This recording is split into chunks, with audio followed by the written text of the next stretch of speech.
والصلاة والسلام على سيد الأنبياء والمرسلين وعلى آله الطيبين الطاهرين وأصحابه أجمعين.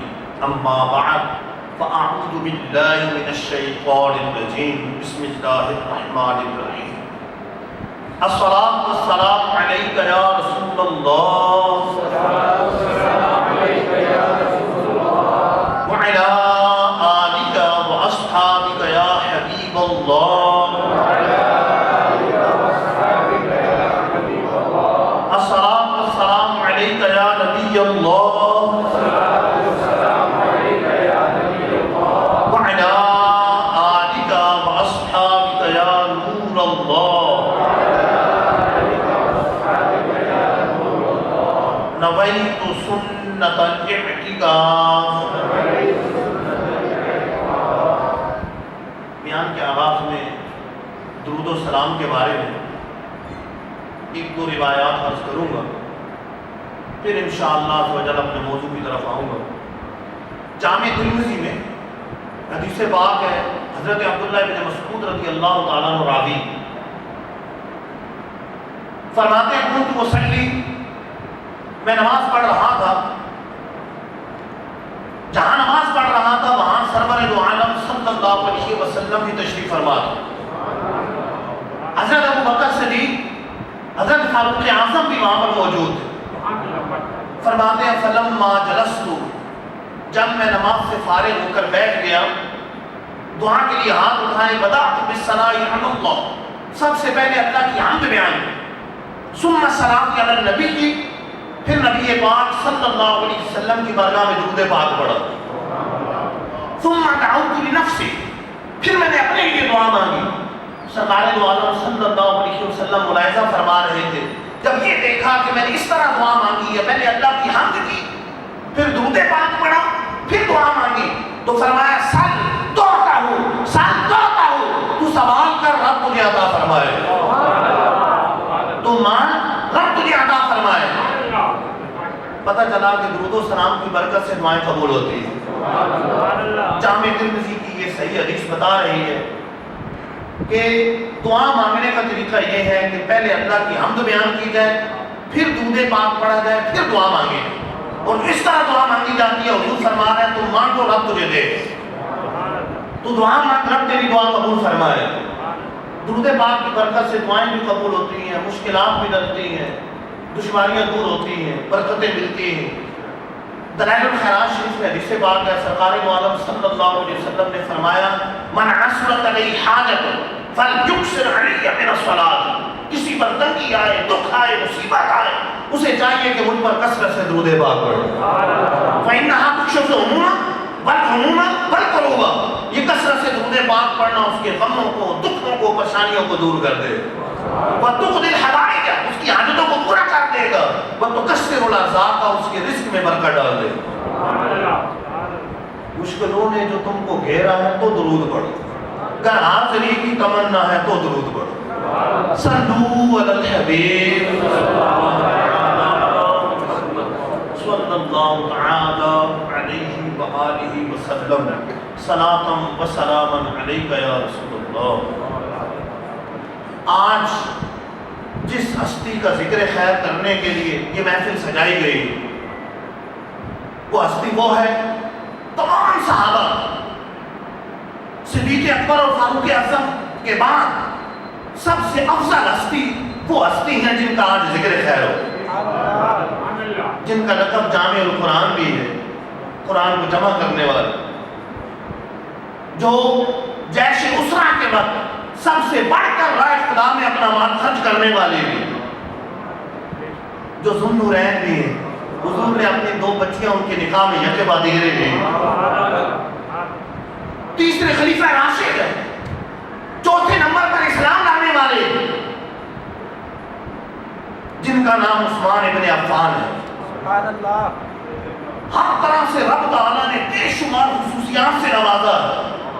رشتہ داری دیکھیں، لوگ کبھی کسی کو خوبی بیان کرتے ہیں تو فلاں کا رشتہ دار ہے، فلاں کا رشتہ دار ہے. رشتہ داری دیکھیں تو آپ کے 5ویں نمبر پر جو دادا ہیں عبد مناف، وہ حضور کے چوتھے درجے کے پردادا جان، یعنی سرکار علیہ السلام کے جو پردادا جان عبد مناف ہیں، وہ 5ویں درجے میں عثمان غنی رضی اللہ تعالیٰ عنہ کے جو پردادا جان ہیں آپس میں ایک ہو جاتے ہیں. وہاں جا کر نسب سرکار دو عالم صلی اللہ علیہ وسلم سے حضرت عثمان غنی کا مل جاتا ہے. اور سسرالی رشتہ دیکھیں، آدم علیہ السلام سے لے کر ماں باپ تک کوئی شخص ایسا نہیں گزرا جس کے نکاح میں ایک نبی کی 2 بیٹیاں آئیں سوائے عثمان غنی. آپ وہ ہستی ہے کہ آپ کی نکاح میں نہ صرف ایک نبی بلکہ سید الانبیاء کی 2 لخت جگر یکے بعد دیگرے آپ کے نکاح میں ہیں. کہ پہلے حضرت رقیہ جو حضور کی شہزادی، ان سے آپ کا نکاح ہوا 2 ہجری کو. جب ان کا انتقال ہو گیا تو سرکار دو عالم صلی اللہ علیہ وسلم نے اپنی دوسری لخت جگر حضرت ام کلثوم رضی اللہ تعالیٰ عنہ کا نکاح آپ سے کر دی. یہ رشتہ داری، بلکہ حضور تو اتنا اعتماد فرماتے ہیں، اتنی محبت فرماتے ہیں. سید علامہ سیوطی رحمۃ اللہ تعالیٰ نے تاریخ الخلفاء میں نقل کرتے ہیں، سرکار مولا علی رضی اللہ تعالیٰ عنہ راوی فرماتے ہیں میں نے حضور کو سنا سرکار علیہ السلام عثمان غنی سے فرما رہے تھے، اے عثمان، اگر میری 40 لڑکیاں بھی ہوتی تو یکے بعد دیگرے تمہارے نکاح میں دے دیتے. میری 40 بیٹیاں بھی ہوتی تو یکے بعد دیگرے تمہارے نکاح میں دے دیتا، یہاں تک کہ کوئی باقی نہ بچتی. اتنی محبت فرما رہے ہیں، اتنا اعتماد فرما رہے ہیں، اور اپنی 2 بیٹیاں آپ کے نکاح میں دی. اس لیے آپ کا لقب ذو النورین ہے، 2 نوروں والا، کیونکہ جس آقا کی نور زادیاں ہیں وہ آقا نور والے آقا ہیں. تو پوری امت میں عثمان غنی رضی اللہ تعالیٰ عنہ کو لقب جو دیا وہ ذو النورین کا لقب دیا ہے، 2 نوروں والا. جن کی 2 بیٹیاں جن کے نکاح میں آئے وہ ذو النورین بن جائے تو اس آقا کے نور کا عالم کیا ہو. عثمان غنی رضی اللہ تعالیٰ عنہ کی رشتہ داری کے حوالے سے دیکھیں تو یہ عظمت آپ اس اعتبار سے دیکھیں کہ تیسرے خلیفہ راشد تمام صحابہ میں سب سے بڑھ کر افضل ہستیاں خلفۂ راشدین کی ہستیاں، اور اس میں آپ تیسرے خلیفہ راشد. تو رب نے اتنی عظمت اور فضیلت دی کہ آپ تیسرے خلیفہ راشد. یوں ترتیب بار دیکھیں، تیسرے خلیفہ راشد، چوتھے نمبر پر اسلام لانے والے. پہلے صدیق اکبر، مردوں میں صدیق اکبر اسلام لائے، مولا علی، زید بن حارثہ. تو ابن اسحاق کہتے ہیں کہ چوتھے نمبر پر ان 3 کے بعد اسلام لانے والے عثمان غنی رضی اللہ عنہ. عشرہ مبشرہ میں بھی تیسرے نمبر پر، جن 10 صحابہ کو سرکار علیہ السلام نے ایک مجلس میں مخصوص موقع پر جنت کی بشارت عطا فرمائی، لفظ بشارت کے ساتھ بشارت عطا فرمائی، جو عشرہ مبشرہ کہلاتے ہیں 10 جنت والے صحابہ. ان میں تیسرے نمبر پر عثمان غنی کے ہستے. مزے کی بات یہ ہر صحابی جنتی ہے. رب نے قرآن میں فرما دیا وَكُلًّا وَعَدَ اللَّهُ الْحُسْنَى، رب نے ہر صحابی سے حسنہ اور جنت کا وعدہ فرما لیا. مفسرین لکھتے ہیں حسنہ سے مراد جنت ہے، جنت کا وعدہ فرما لیا. ہر صحابی جنتی ہے، لیکن قربان جاؤں عثمان غنی رضی اللہ تعالیٰ عنہ کی ہستی پر جتنی مرتبہ حضور نے آپ کو جنت کی بشارت دی ہے اتنی مرتبہ کسی اور صحابی کو جنت کی بشارت دے. اتنی مرتبہ جنت کی بشارت ہے. بخاری و مسلم کی حدیث پاک ہے، بڑی معروف حدیث پاک ہے. حضرت ابو موسیٰ اشعری رضی اللہ تعالیٰ عنہ راوی، وہ فرماتے ہیں میں حضور صلی اللہ علیہ وسلم کے ساتھ ایک باغ میں موجود تھا، دروازہ بند، سرکار دو عالم صلی اللہ علیہ وسلم کے باغ کے اندر موجود ہے. ابو موسیٰ اشعری کہتے ہیں میں بھی موجود. دروازے میں دستک ہوئی. خیر دان نبی نے یہ نہیں پوچھا کہ پوچھو کون ہے، پوچھ کیا ہو ذرا کون ہے، نہیں، بلکہ بخاری شریف کے الفاظ ہیں، جملے ارشاد فرمائے افتح لہ وبشرہ بالجنہ، دروازہ کھولو اور جو بھی دروازے پر ہے اسے جنت کی بشارت دے. ایسے دروازے پر کوئی بھی ہو سکتا ہے، لیکن حضور تو دیوار پیچھے بھی جانتے ہیں کہ دیوار پیچھے کیا ہے. فرمایا افتح لہ وبشرہ بالجنہ، دروازہ کھولو اور جو بھی دروازہ حضرت ابو موسیٰ اشعری کہتے ہیں میں اٹھا، میں نے دروازہ کھولا تو سامنے صدیق اکبر، میں نے جنت کی بشارت دی، انہوں نے اللہ کا شکر ادا کیا، بیٹھ گیا، پھر دروازہ بند ہو، پھر دروازے میں دستک، سرکار دو عالم صلی اللہ علیہ وسلم نے فرمایا افتح لہ وبشرہ بالجنہ، جاؤ دروازہ کھولو اور جنت کی بشارت دے دو۔ کہتے ہیں میں نے دروازہ کھولا تو سامنے عمر فاروق اعظم، میں نے جنت کی بشارت دی، اللہ کا شکر ادا کیا، بیٹھ گئے۔ اب پھر دروازے پہ دستک، اب الفاظ پہ غور کیجیے گا، پھر دروازے پہ دستک، سرکار علیہ السلام نے فرمایا افتح لہ وبشرہ بالجنہ الا بلوى تصیبہ، فرمایا دروازہ کھولو جنت کی بشارت دے دو، لیکن ساتھ یہ بھی بتاؤ کہ تم پر مصیبتیں آئیں گی، مظلومیت کے ساتھ شہید کیے جاؤ، تمہیں ظلم شہید کیا جائے، تمہیں مصیبتیں پہنچیں گے۔ دروازہ کھولا تو سامنے عثمان غنی موجود، انہیں جنت کی بشارت دی اور ساتھ بتایا کہ مصیبتیں آئیں گی۔ انہوں نے اللہ کا شکر ادا کیا اور جب مصیبتوں کی بات ہے کہنے لگے واللہ المستعان، اللہ ہی سے مدد، اللہ ہی مدد کرنے والا، اللہ ہی سے مدد طلب کروں، اللہ ہی مدد کرنے والا، یہ کہہ کر بیٹھ گئے۔ غور کریں، صدیق اکبر کو حضور یہ بھی جانتے ہیں کہ دیوار کے پیچھے کون ہے، اور یہ بھی جانتے ہیں کہ شہید نہیں ہونا، مظلوم نہیں رہنا، مظلومیت کے ساتھ شہید نہیں ہونا۔ فاروق اعظم نے شہید ہونا ہے لیکن اس طرح مظلومیت کے ساتھ نہیں، لیکن حضور جانتے ہیں کہ عثمان غنی وہ ہیں کہ جن کے گھر کا محاصرہ کر لیا جائے، جن کو بلا وجہ تنگ کیا جائے گا، شرارت کسی اور کی، اور عثمان غنی رضی اللہ تعالیٰ عنہ کو ان کے ایوان خلافت کے اندر، دارالخلافہ کے اندر، ایوان خلافت کے اندر، گھر کے اندر محسوس کر کے پانی بند کر دیا جائے، اور اس طرح پیاس کی حالت میں آپ تلاوت قرآن کر رہے ہوں گے تو آپ کو جب شہید کیا جائے گا تو آپ کے خون کے قطرے قرآن مجید کے اوراق پر بڑھے۔ اس طرح مظلومیت کی حالت عثمان غنی کو شہید کیا جائے گا۔ فرمایا افتح لہ وبشرہ بالجنہ، دروازہ کھولو جنت کی بشارت دے دو، الا بلوى تصیبہ، اور ساتھ یہ بھی بتا دو اس پر تمہیں جنت کی بشارت ہے کہ تم پر مصیبتیں بھی آئیں، مصیبتیں بھی آئیں، تکلیفیں آئیں، شہید کیے جاؤ۔ تو یہ بھی پتہ چلا کہ حضور یہ بھی جانتے ہیں دیوار پیچھے کون ہے، اور حضور یہ بھی جانتے ہیں کہ بعد میں کس نے شہید ہونا ہے اور کس نے شہید نہیں ہونا، کس پر دکھ تکلیف آئیں، کس کو مظلومیت کے ساتھ شہید کیا جائے۔ پتہ چلا نگاہ نبوت کے سامنے کوئی چیز پوشیدہ نہیں، رب نے حضور کو غیبوں پر خبردار کیا۔ بخاری شریف کی حدیث بات آپ کے سامنے بیان کر رہا ہوں، تو یہاں بھی جنت کی بشارت دی، شہادت کی بشارت تو اور حدیثوں میں بھی، بخاری مسلم کی حدیث بات ہے، سرکار دو عالم صلی اللہ علیہ وسلم بہت پہاڑ پر تشریف لے گئے، فراجیفہ بھی پہاڑ کانپنے لگ گیا، حضور کے ساتھ صدیق اکبر بھی ہیں، فاروق اعظم بھی ہیں، عثمان غنی بھی ہیں، فراجیفہ بھی پہاڑ کانپنے لگ گیا۔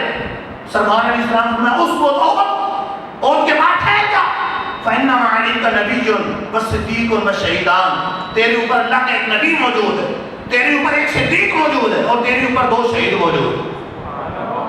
فاروق اعظم اور عثمان غنی نے بعد میں شہید ہونا، لیکن حضور ابھی سے خبر دے رہے ہیں تیرے اوپر 2 شہید موجود۔ پتہ چلا نگاہ نبوت کے سامنے مستقبل کے پردے نہیں، رب نے اٹھا دی، حضور جانتے، بخاری کی حدیث بتا رہے، تو وہاں پر بھی مصیبت کی بھی کہا، جنت کی بھی بشارت دی، اور یہاں پر بھی صراحتاً شہادت کی بشارت عطا فرمائی۔ تو میں عرض کر رہا تھا عثمان غنی رضی اللہ عنہ وہ ہستی جنت کی سب سے بڑھ کر بشارت ہے، اللہ سرکار دو عالم صلی اللہ علیہ وسلم نے عثمان غنی کو عطا فرمائی، بلکہ عثمان غنی رضی اللہ تعالیٰ عنہ تو آگے بڑھ کر حضور سے جنت خریدی۔ تفسیر روح البیان کے اندر علامہ اسماعیل حقی نقل کرتے، ایک منافق شخص، اس کا ایک گھر میں درخت لگا ہوا، اور وہ درخت ایک انصاری صحابی کے گھر میں اس کی شاخیں جھکی ہوئی، پھل گر جاتے تھے، بچے اٹھا کے کھا لیتے تھے، وہ انصاری کافی اس وجہ سے پریشان رہتے ہیں، صبح سویرے اٹھنا، پھل چن کر سائڈ پہ کر دینا کہ کہیں بچے اٹھیں گے تو بچے کھا رہے ہیں، اور اپنا پھل نہیں ہے کسی اور کا ہے۔ انہوں نے حضور کی بارگاہ میں عرض، انصاری صحابی، سرکار دو عالم صلی اللہ علیہ وسلم نے اس شخص کو، درخت والے کو بلایا، ابھی تک اس کا نفاق سب کے سامنے ظاہر نہیں ہوا. حضور نے فرمایا حضور تمہارے کے جنت ہے. فرمایا تم درخت اس انصاری صحابی کو ہی دے دو, ان کو مباح کر دو, یہی پھل کھائیں گے, اس کے بچے کھائیں, تم ان کو مباح کر دو, اس کے بدلے میں تمہیں جنت دوں گا, اس کے بدلے جنت دیتا ہوں. لیکن وہ تو منافق تھا, اس نے انکار کر دیا, نہیں میں نہیں باغ دینا, میں نے درخت نہیں دینا, چلا گیا. حضرت عثمان غنی رضی اللہ تعالیٰ تو اطلاع پہنچی, اتنا بڑا سودا, اور بندے نے ٹکرا دیا. وہ حضور کی بارگاہ میں آ گیا, عرض کرنے لگے حضور اگر میں وہ درخت خرید کر انصاری صحابی کو دے دوں تو مجھے بھی جنت ملے گی. فرمایا ہاں تمہارے لیے. عثمان غنی رضی اللہ تعالیٰ پورا ایک باغ دے کر, اس باغ کے بدلے میں وہ درخت خرید کر اس انصاری صحابی کو تحفۃً دے دیے, اور اس طرح حضور سے جنت کی بشارت لے. اس موقع پر بھی آپ نے جنت خریدی. امام حاکم مستدرک کے اندر حضرت ابو ہریرہ رضی اللہ تعالیٰ عنہ سے نقل کرتے, حضرت ابو ہریرہ رضی اللہ تعالیٰ عنہ فرماتے کہ عثمان غنی رضی اللہ تعالیٰ عنہ نے 2 موقع پر سرکار دو عالم صلی اللہ علیہ وسلم سے جنت خریدی. وہ 2 موقع کون سے گنوائے؟ جیش اسرا کے بعد غزوہ تبوک میں جب مال کی حاجت تھی, اس وقت عثمان غنی رضی اللہ تعالیٰ عنہ لشکر اسلام کی مدد کی, رائے خدا عز و جل نے اس وقت مال خرچ کیا, تو سرکار دو عالم صلی اللہ علیہ وسلم سے اس وقت بھی انہوں نے اس کے بدلے میں جنت خریدی. اور دوسرا بئر رومہ, وہ یہودی کا کنواں مسلمانوں کو تنگ کرتا, جب مسلمان مکے سے مدینے آئے میٹھے پانی کا ایک ہی کنواں, تو پھر عثمان غنی رضی اللہ تعالیٰ نے خرید کر مسلمانوں پر وقف کر کے سرکار دو عالم صلی اللہ علیہ وسلم سے اس کے بدلے میں جنت خریدی. یہ 2 واقعات کتابوں کے اندر موجود ہیں. جامع ترمذی میں غزوہ تبوک کا بڑا تفصیلی واقعہ موجود ہے کہ جب سرکار دو عالم صلی اللہ علیہ وسلم نے ترغیب دلائی, مسلمان بڑی کسر خسی کی حالت میں, اس وقت مال کی حاجت, اس وقت غربت اور لشکر اسلام میں روانہ ہونا, مال منال نہیں, کھانے پینے کا سامان کی کمی, لباس کی کمی, ہتھیاروں کی کمی, مال کی حاجت ہے. سرکار علیہ السلام نے ترغیب دلائی. حضرت عثمان غنی رضی اللہ تعالیٰ عنہ کھڑے ہو گئے, کھڑے ہو کے عرض کرتے ہیں حضور میری طرف سے 100 اونٹ مال سے لدے ہوئے 100 اونٹ میں پیش کرتا ہوں. اچھا یہ ہمارے یہاں تو 100 اونٹ سن کے تو ویسی ایک توجہ نہیں کرتے. اگر آپ ابھی ریٹ آپ دیکھ لیں اونٹ کا کتنا ریٹ ہے, قربانی کے دن ابھی گزرے ہیں, اگر ایک اونٹ بالفرض 1 لاکھ کا بھی ہو, ابھی تو بہت 2-3 لاکھ کا, 1 لاکھ کا بھی ایک اونٹ ہو بالفرض, تو 1 کروڑ روپے تو صرف اونٹوں کا بنتا, اور وہ بھی سامان سے لگا ہوا کہ ایک اونٹ پر لاکھوں لاکھ کا سامان موجود ہے. وہ حضور کی بارگاہ میں پیش کیا, ایک اونٹ 100 اونٹ سامان سے لدے ہوئے حضور میں پیش کرتا ہوں. وہ بیٹھ کے سرکار نے پھر ترغیب دلائی, تیرے مال کی تو بہت حاجت ہے, صحابہ اکرام غرباء کو حاجت ہے, صحابہ کو حاجت ہے, اور حضور ترغیب دلا رہے. عثمان غنی رضی اللہ تعالیٰ پھر جوش میں عرض کرتے ہیں حضور میں 200 اونٹ سامان سے لدے ہوئے پیش کرتا ہوں. علماء فرماتے ہیں یہ 100 سے الگ تھے, 100 سے الگ 200 اور پیش کرتا ہوں, 200 اونٹ سامان سے لدے ہوئے. پھر بیٹھ کر حضور نے پھر ترغیب دلائی. حضور تو سب کو ترغیب دلا رہے ہیں. عثمان غنی رضی اللہ تعالیٰ عنہ پھر کھڑے ہو گئے, آپ کے حضور میں 300 اونٹ سامان سے لدے ہوئے پیش کرتا ہوں. مفتی احمد الخانی رحمۃ اللہ تعالیٰ فرماتے ہیں کہ عثمان غنی رضی اللہ تعالیٰ نے 100 لاکھ 200 لاکھ 300 لاکھ 600 بلکہ اس سے بڑھ کر پیش کیے. بعض تفاسیر میں اس موقع پر عثمان غنی رضی اللہ تعالیٰ نے 100 نہیں 300 200 نہیں 300 نہیں ٹوٹل 600 بنتے, یہ نہیں بلکہ 1000 اونٹ سامان سے لدے ہوئے حضور کی بارگاہ میں پیش کیے. ایک موقع پہ اتنا مال اللہ کی راہ میں پیش کرنا, حضور اتنے خوش ہوئے. سرکار علیہ السلام ممبر سے اتر اور ممبر سے اتر کر فرمایا ما علی عثمان ما عمیل بعد حافی, آج کے بعد عثمان جو بھی کرے اسے کچھ ضرر نہیں پہنچے. 2 مرتبہ ارشاد فرمایا آج کے بعد عثمان جو بھی کرے اسے ضرر نہیں پہنچے گا. مطلب یہ کہ رب نے اتنا مقام بلند کر دیا, اتنا بلند کر دیا, اتنا بلند کر دیا کہ اس کے بعد کوئی نفلی عبادت نہ بھی کرے تو ان کو کوئی نقصان نہیں پہنچے. شارحین اس کے تحت بھی لکھتے ہیں اگر کوئی نفلی عبادت بھی عمل نہ کرے تب بھی ان کو کوئی نقصان نہیں پہنچے گا. رب نے اتنا مرتبہ بلند فرما دیا. اور ایک روایت میں عثمان غنی رضی اللہ تعالیٰ عنہ یہ اونٹوں کے علاوہ مال کہ 1000 سونے کی اشرفیاں لے کر 1000 سونے کی اشرفیاں لے کر حضور کی بارگاہ میں آئے. غزوہ تبوک کے دن ہو گیا 1000 سونے کی اشرفیاں لے کر حضور کی بارگاہ میں آ گئے. اب سونے کی اشرفیاں سے اندازہ لگائیں گے. سونے کے دینار ہوتے تھے, چاندی کے درہم چلتے تھے پہلے. درہم جہاں عربی کے اندر اصطلاح بولی جاتی ہے تو درہم چاندی کے ہوتے تھے اور جو دینار ہوتے تھے وہ سونے کی اشرفیاں سونے کے ہوتے تھے. تو تقریباً ایک دینار جو ہے وہ ایک مسکال کا ہوتا ہے. ایک مسکال 4.5 ماشے 4.5 ماشے. اچھا اب ایک تولے کے اندر 12 ماشے ہوتے ہیں تو اگر 4 ماشے بھی ہوں تو ایک تولے یعنی 3 دینار سے تولہ بن جائے گا. اور یہاں 4.5 تو تولے سے بھی 1.5 ماشا اوپر ہے. تولے سے بھی 1.5 ماشا اوپر 3 دینار. تو یوں اگر اندازہ لگائیں تو 1000 کو پھر 3 پہ تقسیم کریں تو یہ 333 تقریباً 350 اگر اندازہ لگائیں موٹا موٹا تو 350 تولے سونا اس موقع پر پیش کیا. اتنا سونا حضور کی بارگاہ میں پیش کیا. سمجھے کروڑوں روپے کا سونا بھی پیش کیا اور کروڑوں روپے کے اونٹ بھی پیش کیے اور ان کے اوپر لدا ہوا کروڑوں روپے کا سامان بھی پیش کیا. اس موقع پہ حضور نے فرمایا عثمان کو آج کے بعد جو مرضی کر لے کوئی چیز ضرر نہیں پہنچائے. ما در عثمان ما در عثمان ما عمیلہ بعد اليوم. آج کے بعد عثمان جو بھی کر لے اس کو ضرر نہیں پہنچ سکتا کہ رب تعالیٰ نے اس کا مقام اتنا بلند فرما دیا. اتنے موقع پر حضور نے جنت کی بشارت عطا فرمائی. ایک حدیث کے بعد میں عثمان غنی گزرے تو حضور نے فرمایا جس نے جنتی کو دیکھنا ہو اس کو دیکھ. راوی کہنا میں جلدی سے آگے بڑھ کے گیا, چادر میں منہ چھپا ہوا تھا, میں نے دیکھا تو عثمان غنی تھی. تو سرکار دو عالم صلی اللہ علیہ وسلم نے عثمان غنی رضی اللہ کئی مواقع پر جنت کی بشارت عطا فرمائی. اور عشرہ مبشرہ خاص ایک موقع پر جن 10 صحابہ کو جامع ترمذی کے دیے 10 صحابہ کو 10 لفظ بشارت کے ساتھ جنت کی بشارت دی, اس میں تیسرے نمبر پر عثمان غنی کی حسین آپ رضی اللہ عنہ. تو آپ کی دیگر خوبیوں میں یہ ایک نمایاں خوبی ہے کہ مانے کہ جنت سرکار دو عالم صلی اللہ علیہ وسلم نے سب سے بڑھ کر جنت کی بشارتیں عثمان غنی رضی اللہ تعالیٰ کو عطا فرمائی.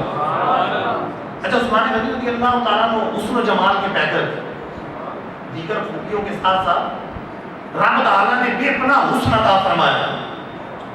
ابن عساکر نقل کرتے عبداللہ مازنی کہتے یہ تابعین کہتے ہیں میں نے جب سے عثمان غنی کو دیکھا ہے میں نے عثمان غنی کو دیکھا تم یہ کہنے پر مجبور ہو گیا ما رأیت قط ذکرا ولا انثى احسن وجها منه.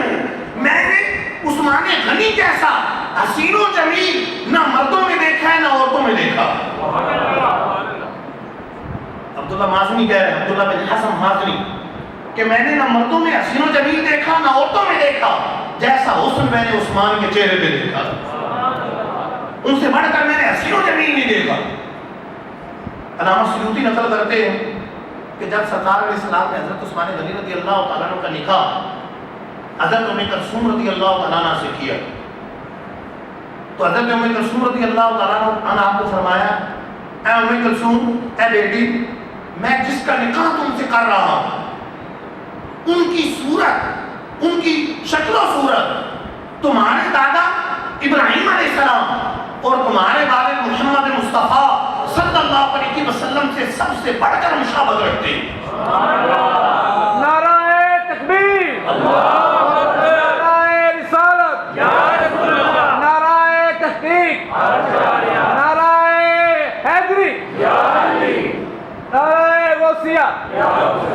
ان حسن کا عالم کیا ہوگا کہ جن کی شکل و صورت حضرت ابراہیم علیہ السلام سے ملتی اور جن کی شکل و صورت سرکار دو عالم صلی اللہ علیہ وسلم کے مبارک چہرے سے ملتی. ایک مرتبہ اسامہ بن زید رضی اللہ عنہ بچے تھے, چھوٹے تھے اور ابھی پردے کے احکام بھی نازل نہیں ہوئے. سرکار علیہ السلام نے حضرت اسامہ بن زید کو گوشت کا ایک پیالہ دے کر حضرت رقیہ کے پاس بھیجا. اس وقت حضرت رقیہ عثمان غنی کی نکاح ان کی طرف روانہ ہے. اچھا آپ کو یہ تو معلوم ہے کہ حضرت زید رضی اللہ تعالیٰ عنہ وہ ہیں جن کو حضور نے اپنا لپالک بچہ بنایا تھا, بیٹا بنایا. یہاں تک کہ صحابہ میں زید بن محمد کے نام سے معروف ہو. پھر اگرچہ بعد میں منع کر دیا گیا, حکم نازل ہوا کہ اپنے باپ ہی کے ساتھ پکارے زید بن حارثہ کا.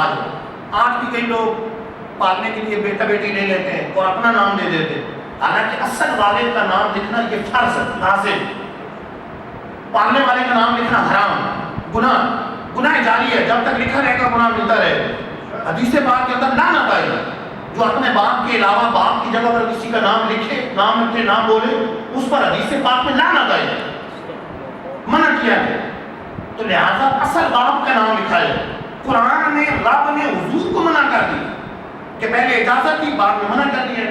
قرآن میں منع کر دی ہے کہ اپنے اصل باپ ہی کے نام سے پکارے, ورنہ زید وہ تھے کہ جن کو حضور نے اپنا بیٹا بنایا.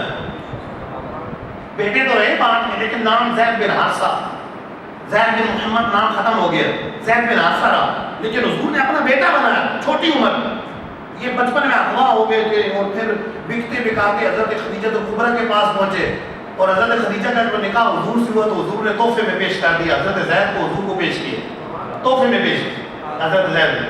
تو حضرت زید سے بڑی حضور محبت کرتے تھے. اور پھر جب ان کا بیٹا پیدا ہوا حضرت اسامہ, تو باپ سے محبت تھی.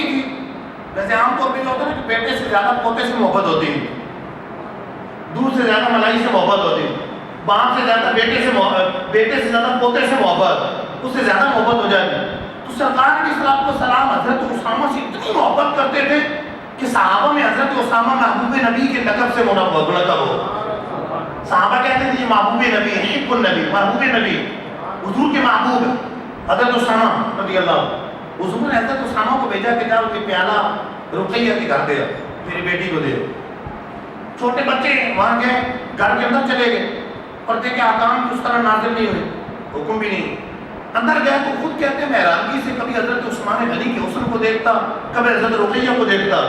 میں واپس آیا تو حضور نے خیر کر نبی نے پوچھا اے اسامہ اندر گئے؟ میں نے کہا جی حضور اندر گیا.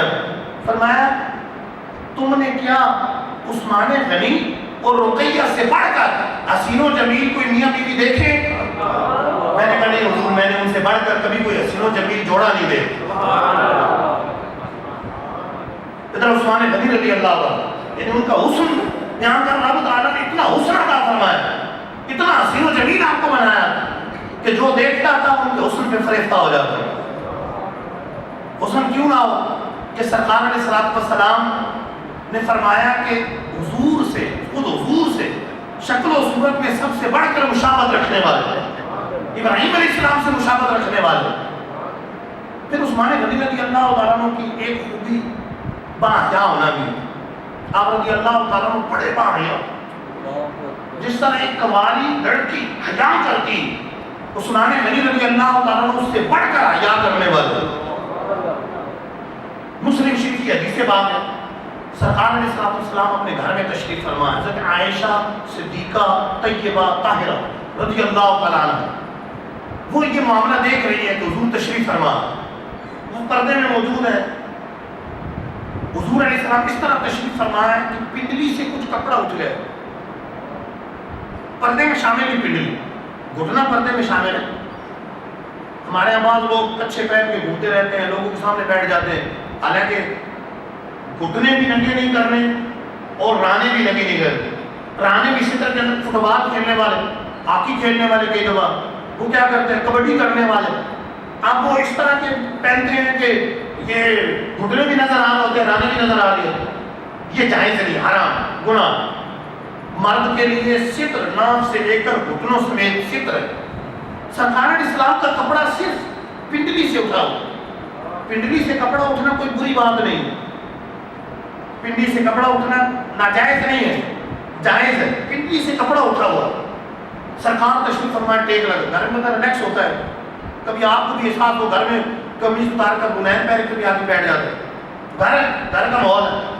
پنڈلی سے کپڑا اٹھا ہوا ہے, حضور ٹیک لگا کر تشریف فرما, جس طرح تکیے سے انسان ٹیک لگا لیتا ہے, ٹیک لگا کے صدیق اکبر حاضر ہوتے, سرکار علیہ السلام اسی طرح تشریف فرما. وہ ٹیک لگا دے، پنڈلی سے کپڑا اٹھاؤ. پھر فاروق اعظم آتے ہیں، اجازت لے کے سلام کر کے بیٹھ جاتے ہیں. حضور اسی طرح تشریف فرما. جیسے ہی عثمان غنی حاضر ہوتے سرکار علیہ الصلوۃ والسلام فوراً سیدھے ہو جاتے ہیں اور کپڑا صحیح فرما لو. جب سب صحابہ چلے گئے تو حضرت عائشہ صدیقہ کے بطاہرہ رضی اللہ تعالیٰ عنہ جو دیکھ رہی ہے عرض کرتی ہے حضور یہ کیا معاملہ؟ وہ ابوبکر آیا آپ اسی طرح بیٹھے رہے، عمر فاروق آئے اسی طرح بیٹھے رہے، لیکن عثمان غنی آئے آپ سیدھے ہو کر بیٹھ گئے، کپڑا ٹھیک فرما لیا، اس کی وجہ کیا ہے؟ سرکار دو عالم صلی اللہ علیہ وسلم نے فرمایا اے عائشہ میں اس سے حیا کیوں نہ کروں جس سے فرشتے بھی حیا کرتے ہیں. میں اس سے حیا کیوں نہ کروں جس سے فرشتے بھی حیا کرتے ہیں. یہ عثمان غنی رضی اللہ تعالیٰ عنہ کی حیا کا معاملہ. کاش ان کی حیا کے صدقے اللہ تعالیٰ ہمیں بھی حیا عطا فرما، ان کی حیا کا کچھ ذرا عطا فرما. ہمارے یہاں نہ خود کچھ حیا کا معاملہ ہے. میں نے پہلے جیسے عرض کیا رانے نظر آ رہی ہیں، گھٹنے نظر آ رہے ہیں، اس طرح لوگوں کے سامنے جا رہے ہیں، عجیب و غریب لباس، بعض پر پینٹ ایسی ہوتی ہے اتنی ٹائٹ ہوتی ہے کہ آزاد کی حیت نظر آ رہی ہوتی ہے. ایسی پینٹ پہننا اجازت نہیں ہے لوگوں کے سامنے پہننا، اور اس کی طرف نظر کرنا بھی جائز نہیں. اتنی ٹائٹ پینٹ ہے کہ آزاد کی حیت نظر آ رہی ہے، ابھار نظر آ رہا ہے، گوگو نظر آ رہا ہے. تو مرد آج کل عورتیں معاذ اللہ اس طرح پہن رہی، لڑکیاں اس طرح پہن رہی. جو اپنے محارم پر حیا نہ کرے وہ دیوس ہے، حدیث میں اس پر لعنت آئی. اسے یہ فکر نہ ہو اس کی بیوی کس کے ساتھ مل رہی، اس کی بہن کس کے ساتھ مل رہی ہے، کس سے باتیں کر رہی ہے، فون میں کیا کر رہی ہے.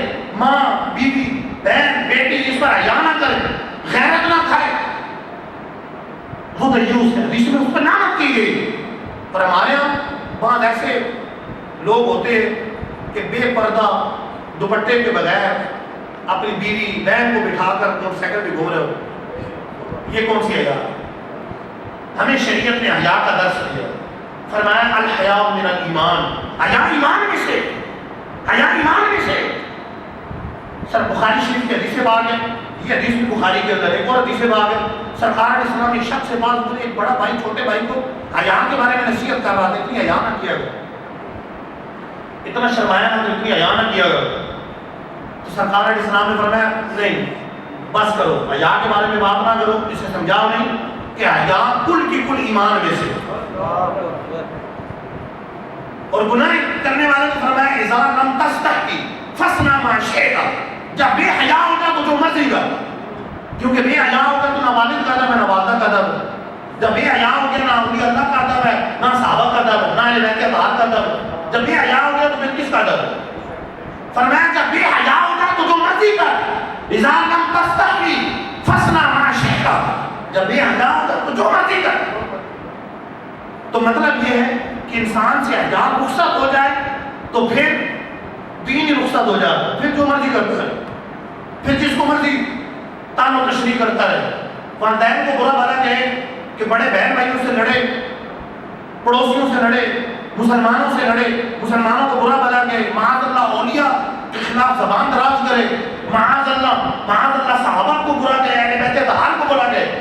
جب بے حیا ہو جائے تو پھر اب کون سی لگام؟ ایک حیا تھی جو سروکی روک رہی.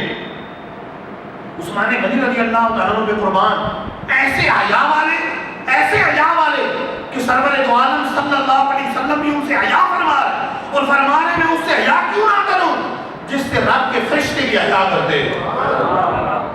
اتنے حیا والے.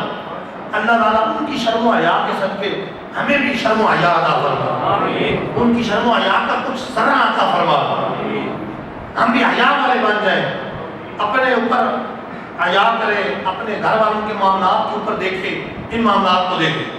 میں عثمان غنی رضی اللہ تعالیٰ عنہ کے اوصاف کے بات ہو رہی ہے. آپ رضی اللہ تعالیٰ عنہ چوتھے نمبر پر اسلام لائے ابن اسحاق کی روایت کے مطابق، اور صدیق اکبر رضی اللہ تعالیٰ عنہ کی دعوت پر اسلام لائے. لیکن جب آپ اسلام لائے تو اسلام اس طرح عروج میں نہیں تھا. مسلمان کئی ایسے تھے اپنا اسلام چھپاتے، لیکن عثمان غنی رضی اللہ تعالیٰ عنہ کے قربان آپ نے اسلام چھپایا نہیں. عقل مند ایسے کہ اپنے وقت کے تاجر بھی، اپنے زمانے کے صدیق اکبر کے ساتھ قاضی بھی لوگ فیصلے آپ سے کرواتے ہیں۔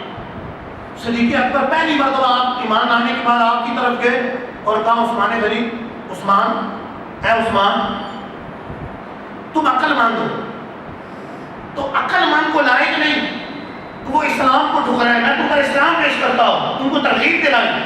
آپ کی اس پہلی ترغیب والی آپ دامن اسلام سے وابستہ ہو، اسلام کی دامن سے وابستہ ہو۔ اور پھر جب وابستہ ہو گئے تو اللہ رام سامنے آئے، خاندان والے بڑا اٹھے اور آپ رضی اللہ تعالیٰ کو طرح طرح سے تکلیفیں دی، یہاں تک کہ آپ کے جو چچا تھا حکم بن ابی العاص، اس نے آپ کو قید کر دی، رسیوں سے باندھ دی، پٹائی کی، آپ کو دھواں دیا ناک میں، تکلیفیں دی طرح طرح۔ عثمان غنی رضی اللہ تعالیٰ کو کہا کہ اس وقت تک تمہیں رہائی نہیں ملے گی جب تک تم اسلام کے دامن کو چھوڑ نہیں دیتے۔ قربان جاؤں عثمان غنی رضی اللہ تعالیٰ کی استقامت پر، آپ نے کہا اللہ کی قسم میں کبھی اسلام کو نہیں چھوڑ سکتا، لا اقعہ ولا افارقہ ابدا، میں کبھی نہیں چھوڑ سکتا، کبھی جدا نہیں ہو سکتا۔ تو میرے جسم کے ٹکڑے ٹکڑے تو کر سکتے ہو لیکن میرے ہاتھوں سے دامن اسلام کو چھڑوا نہیں سکتے، میں اسلام کو چھوڑوں گا۔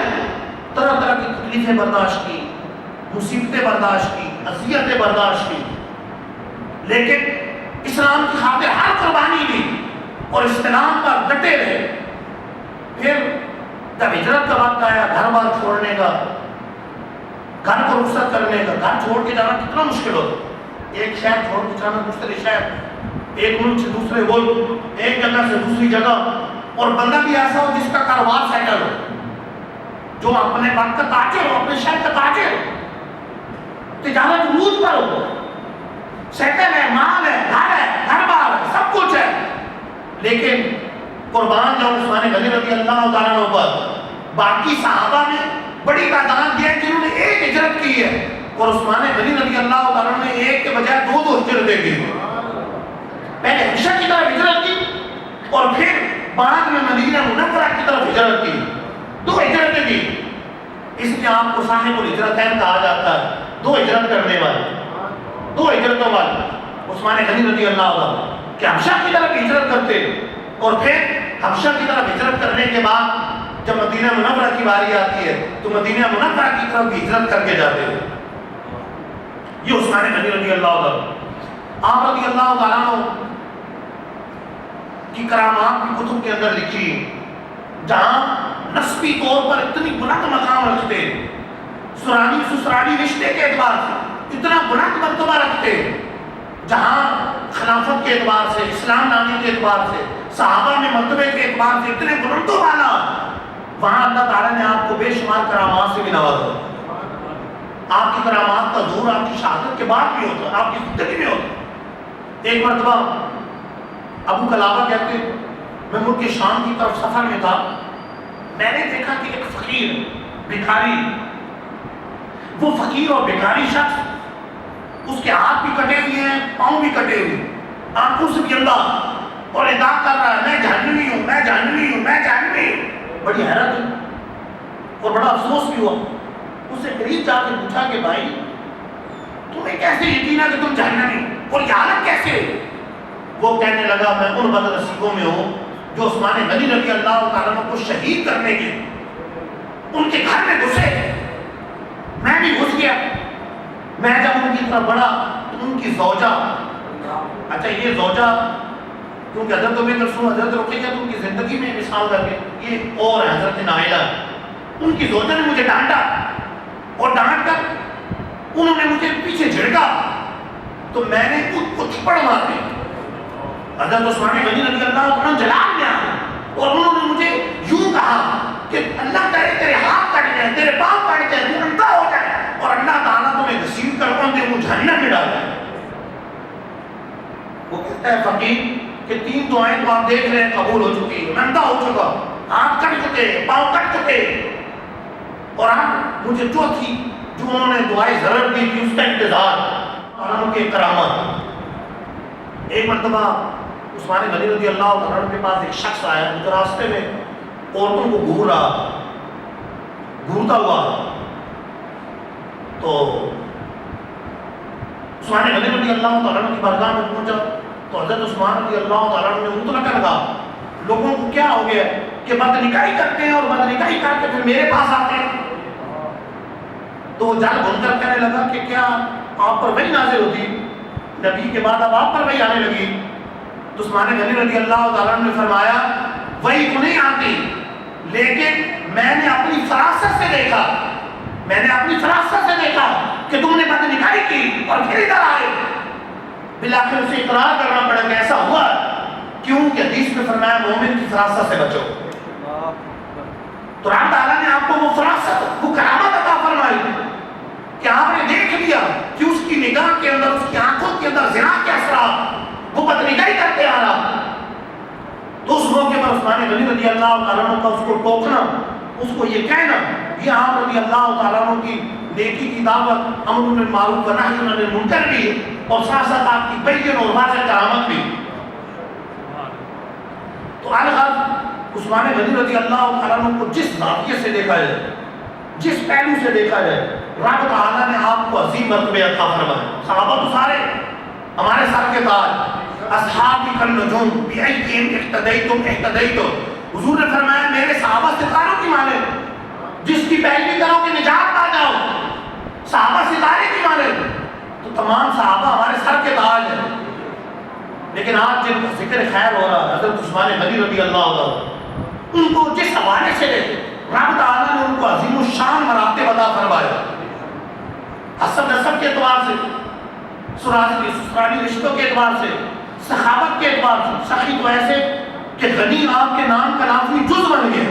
عثمان غنی جب بھی آپ کا نام ہوتا ہے تو غالب طور پہ عثمان غنی کہا جاتا ہے. ایسے غنی ہے کہ ہر وقت اللہ کی راہ میں مال خرچ کرنے کے لیے تیار بیٹھے اور اپنا مال اللہ کی راہ میں خرچ کرتے. آپ رضی اللہ تعالیٰ عنہ خلفائے راشدین میں سے ان خلفائے راشدین یہ یاد رہے کہ صحابہ کرام علیہم رضوان میں سب سے افضل صدیق اکبر پھر اس کے بعد فاروق اعظم پھر اس کے بعد عثمان غنی پھر اس کے بعد مولا علی اس کے بعد اسرائین کریمین اور بقیہ عشرہ مبشرہ اس کے بعد اصحاب بدر اس کے بعد اصحاب احد اس کے بعد اصحاب رضوان بیعت رضوان اور اس کے بعد دیگر صحابہ کا مرتبہ.